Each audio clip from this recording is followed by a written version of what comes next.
ndetse n'isoko ry'u Rwanda twebwe dushakamo n'ibyo tumushakaho twumva ko twabigiraho uburyo byaba umuco uvuganira muri make ngo twunguranye ibitekerezo dushaka ibitekerezo byacu dufite kuko bimwe mu bintu biba bikeneye. Kuba baricaye bakantekerezaho ni ikintu cyiza, kuba wicaye kumva abantu bagutekereje ati mu bantu benshi tuwaza tugakorana. Ndabibashimira Itel kuba mwaratugiriye icyo cyizere kandi koko hagiye gushya.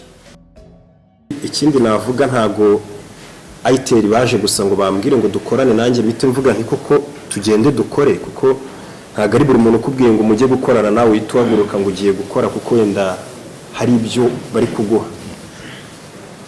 Urabanza nawe ukareba nyine ukavuga ati bano bantu bundi ibintu bagiye kunkoresha ni ibintu bizima, isubu singiye gushuka abanyarwanda bangiriraga icyizere, kuko abanyarwanda buriya nge tubanye neza meze nk'ijisho ryabo mbabwiye ati iki kintu ni sawa, baravuga ati iki kintu ni sawa.